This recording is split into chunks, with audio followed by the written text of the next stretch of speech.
What happens when the guy in a wrinkled polo shirt answering phones at the front desk is actually the man who owns the entire company?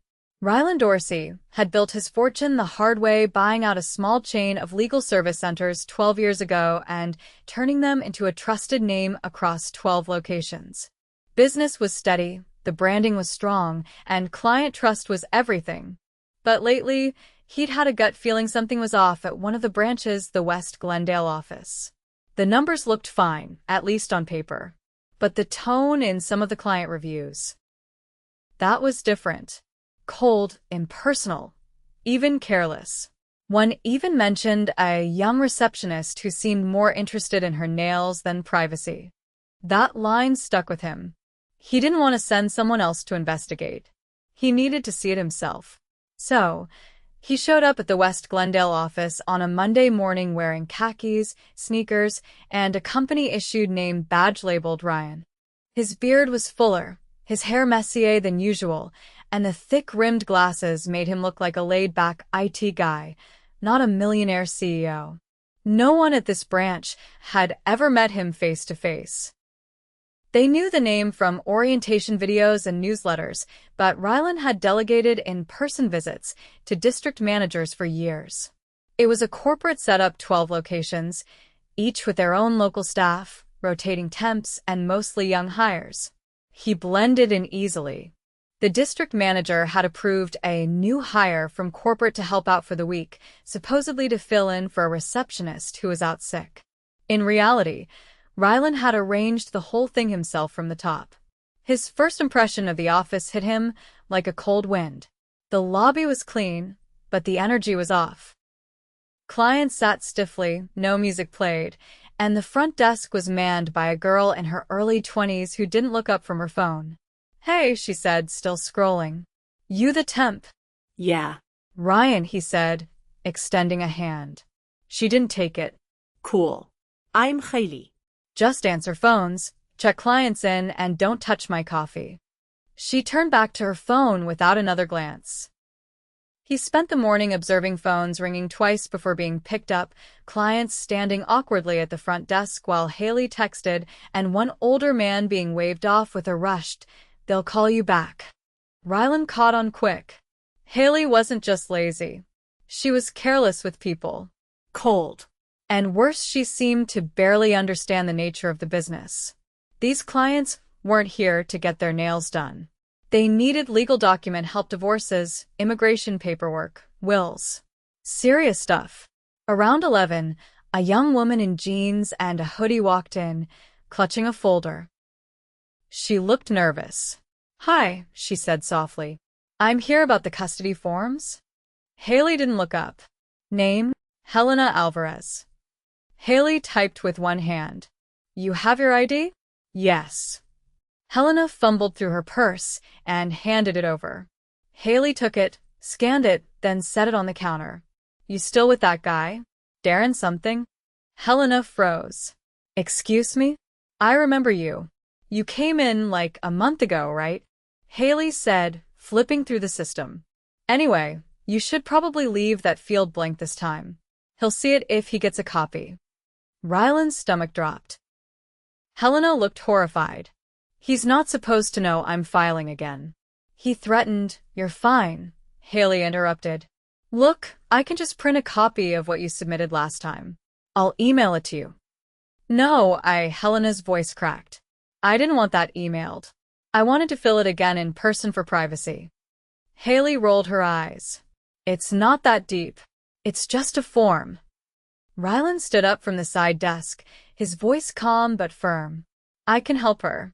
I've got time." Haley shrugged. "Knock yourself out." Rylan led Helena to the side room, offered her a bottle of water, and sat with her while she filled out the forms again. She was shaking. "I'm sorry," she said quietly. "I just didn't expect her to say all that out loud. I thought this place was supposed to keep things confidential." Rylan's jaw tightened. He didn't say much, just nodded, and let her finish. After she left, he sat in the break room alone, staring at the cheap coffee machine. His heart was racing. That wasn't just unprofessional. That could get someone hurt. He pulled out his phone and texted his assistant at HQ. Haley, at West Glendale. Start a full background check immediately.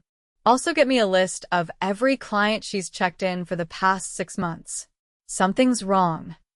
Then he went back to the front. Haley was on her phone again. She looked up and yawned. Man, I hatar måndags. Rylan didn't respond. He just sat down, logged into his fake employee portal, and waited. Tomorrow, he'd dig deeper. And if he found what he thought he might, things were going to get very real, very fast. Tuesday morning, Rylan arrived before opening. The parking lot was still empty except for one dusty sedan with a cracked headlight. He stood outside for a few minutes, watching the office through the glass. The fluorescents were on, but the door was still locked. At exactly 8:15, a tall man in his late 30s unlocked the door from inside. He wore a tight dress shirt with sleeves rolled to the elbows and a Bluetooth earpiece that he never took off. He barely glanced at Rylan as he walked in. "You're the new guy?" the man asked, holding the door open with his foot. "Name's Brent. Manager here. Don't get in the way, and we'll be fine." Rylan nodded once and walked through. He recognized the name from payroll. It was Brent Keener, the branch manager for the last 3 years. No major complaints on record, but he'd also never had a performance review that included direct observation. Rylan was starting to understand why. Brent walked ahead without waiting. Once inside, he paused near the front desk, looked around, then turned to Rylan. "You know how to use the intake system?" "I was given a quick training packet yesterday," Rylan said. Brent waved it off. "Doesn't matter. Just greet people, take their names, and don't tell them anything beyond what's on the form. You're not here to solve their problems." He walked away mid-sentence, already on a call. Rylan settled behind the front desk. The air was stuffy, the HVAC unit clicking faintly above the ceiling tiles. Haley didn't show up until 8:40, iced coffee in hand, earbuds in, and not a word of greeting. By 9, the waiting room filled quickly.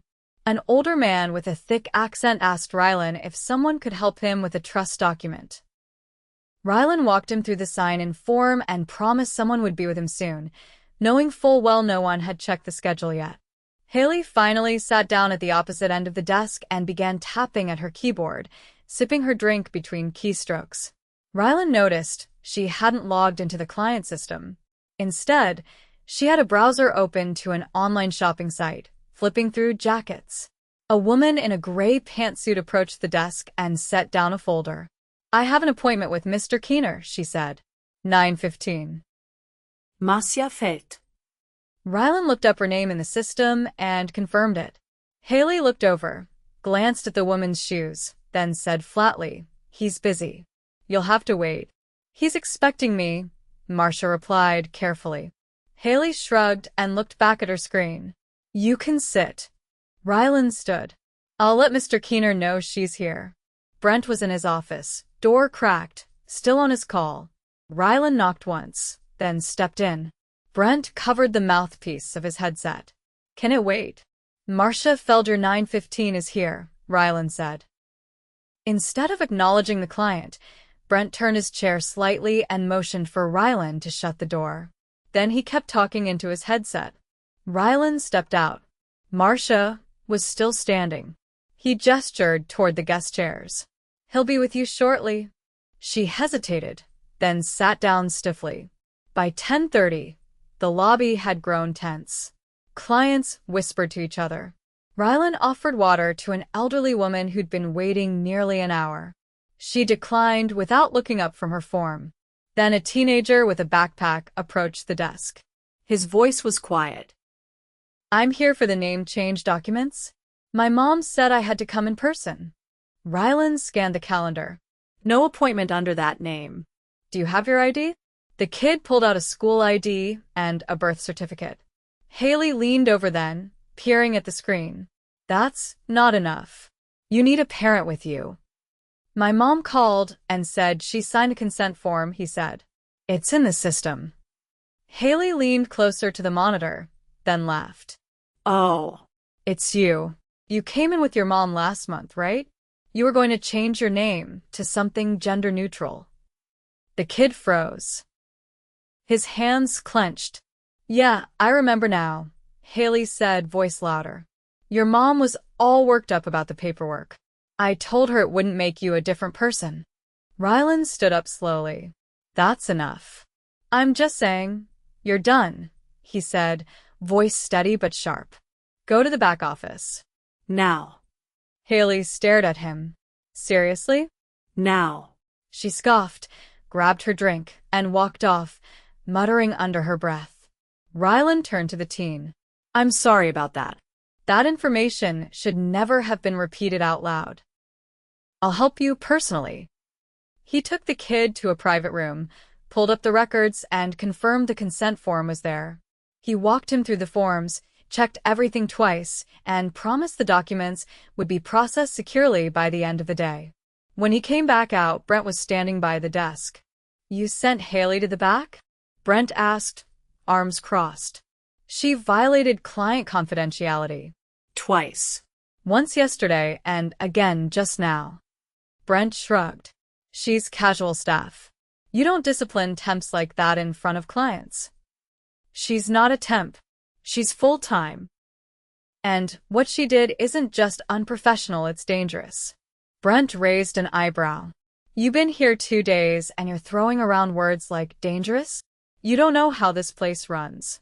People come in here with all kinds of drama. You can't take everything so seriously. Rylan didn't answer. He just looked at him. What's your name again? Brent asked. Ryan. Well, Ryan, maybe he's up on the hero routine. We've got a rhythm here. Don't mess it up. Rylan nodded once. I'll keep that in mind. Brent walked off, tapping his earpiece. At noon, during lunch break, Rylan sat in the supply closet, the only quiet space in the building. He opened the employee portal on the office computer and reviewed Haley's file. 3 HR flags, all marked as resolved, and a note from 6 months ago logged by Brent himself. Client concern dismissed. No further action. He pulled up the internal call logs. Haley had made dozens of outbound calls to numbers not connected to clients. No documentación.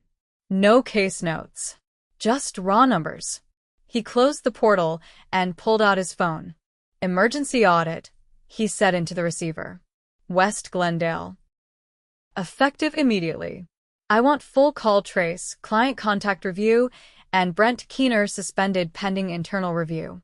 Do it quietly. I'll handle the rest. He walked out into the hallway.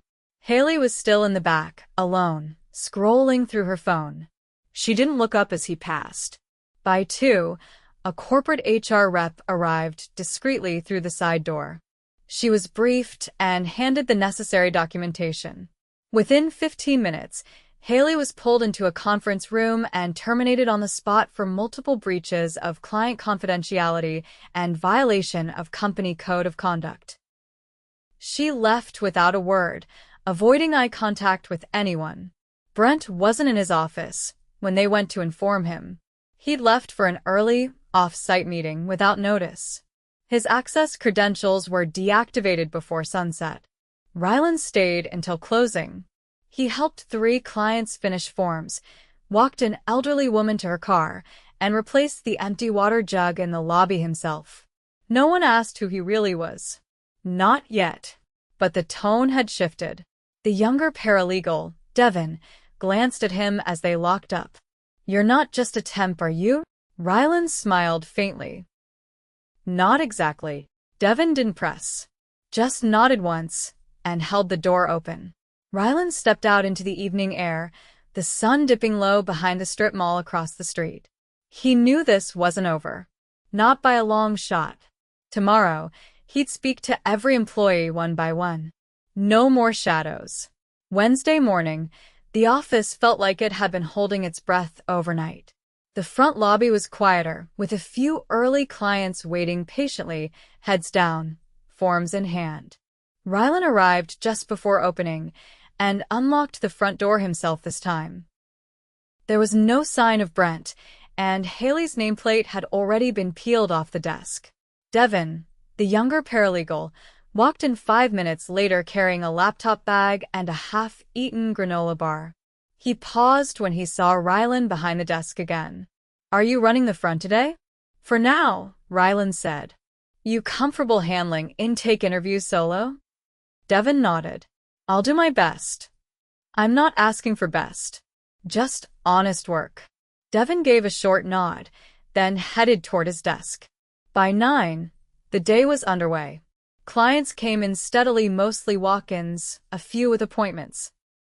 Without Haley and Brent, the energy shifted. No one barked orders. No one rolled their eyes. Still, the gaps in structure started showing quickly. A woman named Gloria, listed as a notary on the schedule, didn't show up for her 9:30 slot. A single call to her number went unanswered. No backup was listed. That left Devin scrambling to explain to clients that their documents would need to be reviewed and notarized off-site, delaying completion. Rylan stepped in, calmly apologizing to each affected client and offering either rescheduled appointments or referrals to nearby, authorized locations. He didn't sugarcoat it. He just told the truth. Most clients appreciated the honesty. By 11, a new issue surfaced. A middle-aged man in a pressed blue shirt walked in and asked for Haley. When told she no longer worked there, he looked confused. "She's been helping me with my mother's estate stuff," he said. "Told me to drop off the rest of the forms today." "Did she give you a reference number or paperwork?" Rylan asked. "No, just said she had it all on file." Rylan asked him to wait while he checked. He searched the system by name, nothing. No case under his mother's name, either. When he asked Devin if he'd seen anything under probate or estate documents from Haley, Devin shook his head. "She barely touched legal filings," Devin said. "She said they were too delicate." Rylan returned to the man and asked for a list of what he'd dropped off during his last visit. The man hesitated. "She told me to bring in my mom's bank statements, ID, and property deed. I gave it to her in a folder. I assumed it was being processed." Rylan's stomach tightened. "Did you receive any receipt for those documents?" "No," the man said slowly. "Should I have?" "Yes," Rylan said, keeping his tone steady. "And I'm going to find out exactly where they went." He walked directly into the back office, opened the file cabinet Haley had used, and began searching. Half the folders were misfiled. Others were unlabeled or incomplete. After 10 minutes, he found a manila envelope jammed behind a stack of unrelated housing forms. Inside were the documents, the bank statements, the deed, and a copy of the mother's ID. He took the folder back out front. "This is what you dropped off?" he asked the man quietly. The man nodded, stunned. "Yeah, that's it." "Why wasn't it logged?" Rylan didn't answer that. He handed the folder back. "It should never have been handled that way. And I'm sorry it was. If you'd like, I can personally oversee your filing now. Or I can refer you to another branch." The man hesitated, then said, "I'd rather finish it here. You seem like someone who actually knows what's going on." They sat in a side room, and Rylan walked him through the probate filing procedures, step by step. The man left with a clear timeline, a signed intake confirmation, and Rylan's direct office line. After lunch, Rylan gathered the remaining staff. There were only 3. Devin, a soft-spoken woman named Lila, who handled scanning and data entry, and a new assistant named Marcus, who'd only been on the job for 2 weeks. They met in the break room, seated around a worn table with mismatched chairs. "I need your help," Rylan said. "We're short-staffed, and I know that's not your fault. But if we're going to fix this place, I need to know where the cracks are." Devin leaned forward. "We haven't had a full staff since November. Brent kept saying we couldn't afford more hours, but we've been losing files left and right. Half the time I'm doing intake and follow-up calls, and I'm not even trained for the legal stuff that comes in." Lila nodded. "I've been scanning things, but the system's a mess. Some files don't even get uploaded until days later, because Haley kept telling me to wait on them. She said she had her own order." Marcus looked hesitant. I'm just trying to learn, but no one trained me. Brent gave me a login and a desk and said, figure it out. I don't even know what half the systems are for. Rylan listened carefully, never interrupting. No one's getting written up for any of this, he said. Not you three. This is about fixing it, not blaming the people who've been holding things together. Devin looked up. Can I ask something? Go ahead. Are you from corporate? Like, higher up? Rylan didn't answer right away. He just reached into his back pocket and pulled out his wallet. From it, he slid out a black business card with embossed silver lettering. He set it on the table. Devin read it first. Then Lila. Then Marcus. They all stared at him. You're the owner? Marcus said. I am. Lila exhaled slowly. We've never met anyone from ownership. Brent said you only cared about numbers. I used to, Rylan said. But I've seen enough this week to know numbers don't tell the full story. Devin's jaw tightened. So what happens now? Now, Rylan said, standing, we clean house. We audit every file touched in the last 6 months. We contact every client who didn't receive a receipt or follow-up.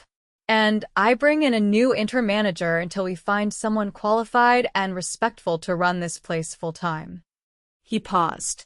And all of you get hazard pay for the last 2 months. You've been covering more than your roles ever asked. Marcus frowned. What about our hours? Are they getting cut? No, Rylan said. They're getting stabilized. Full schedules, proper coverage. You'll get 2 new hires within the next 10 days. Lila raised a hand slightly. Does that include someone to answer phones? Because I can't keep doing scanning and front desk when it gets busy. Yes, Rylan said. That's the first position being filled. They sat in silence for a moment, then Devin stood. I'll start reviewing the intake log. If there's any missing forms, I'll flag them. Lila motioned toward the back. I'll recheck the scan queue. Some of the old folders might still be recoverable. Marcus headed for the front lobby. I'll cover reception until we get someone else. Rylan watched them go. Not because he was proud yet, but because he finally understood what had gone wrong and who had been trying, quietly, to hold it all up. He returned to the front desk.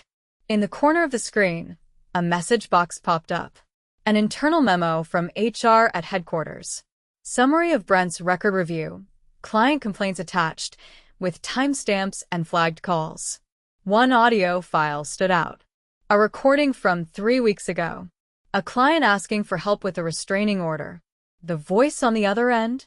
Brent's. You're wasting your time, he'd said. That's not what this office is for. Get a real lawyer if you're scared of someone. Rylan closed the file. That would be forwarded to compliance immediately. Brent wasn't coming back.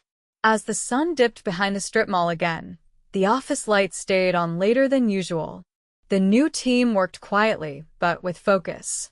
The change had started. And not because of a speech, or a title, or a sudden revelation. It had started because someone finally listened.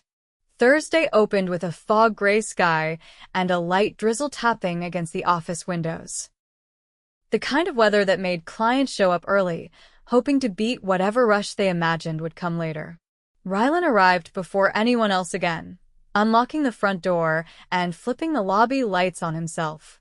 The air was still stale, the same faint scent of old carpet and dry paper hanging in the hallways. By 8:30, the others had trickled in. Devin wore a worn hoodie and carried 2 folders tucked under his arm. Lila had a paper grocery bag with 2 boxes of file tabs and a small thermos. Marcus looked half awake but alert, nodding a silent greeting before checking the reception phone system. Rylan had asked them to arrive early for a reason. He stood near the front desk, arms folded, his tone calm but direct. Today, we're making contact with every client who had a delayed or missing case entry. We're going through every single one. No excuses, no shortcuts. If someone's trust was damaged here, we're going to earn it back. Devin stepped forward. I already printed a list. 74 names. I marked the ones with incomplete notes. We'll start with the top 20 today, Rylan said. Split them between the three of you. I've already prepped call scripts clear, respectful, and focused on solutions. No deflección. Just honesty. He handed out printed copies to each of them, then turned to Marcus. You'll take the front again. If it gets overwhelmed, you tag me in. I'm staying out here. Marcus hesitated. You're not going back to the office? No.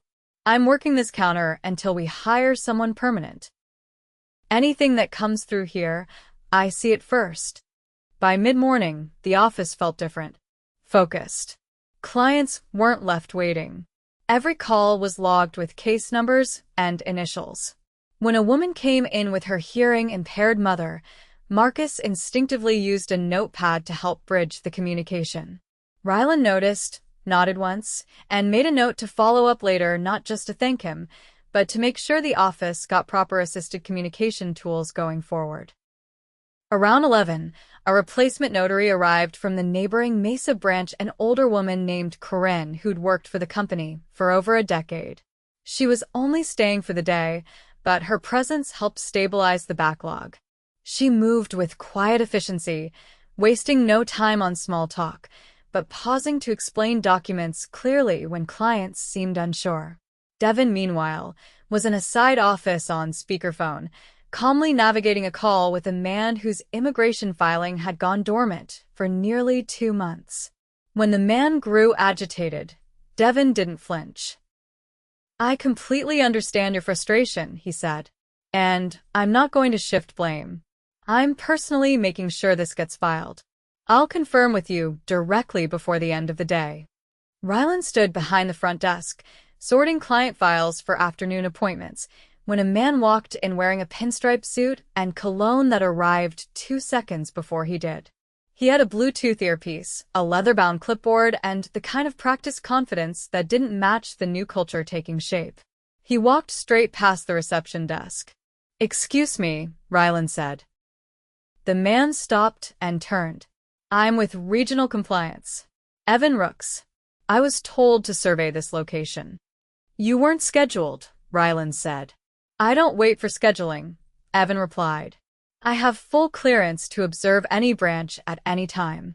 I don't need permission. Rylan stepped around the desk. You're not with compliance. Evan tilted his head. Excuse me? You've been removed from all internal access since last year. You were transferred out of field operations for cause. Evan's eyes narrowed. Who exactly are you? Rylan pulled out his black business card and handed it over. Evan looked down, then back up. He blinked once. You've got 5 seconds, Rylan said. If you're not out of this building by then, I'll have security escort you off the premises. Evan turned without another word and walked out, pulling his earpiece off as he went. Rylan waited until the door closed behind him before returning to the desk. Marcus had frozen in place, watching the entire exchange. That guy used to audit us, Marcus said quietly. He always made people nervous. Rylan didn't respond. He simply crossed Evan's name off a list in his pocket. By early afternoon, Lila discovered something nobody expected.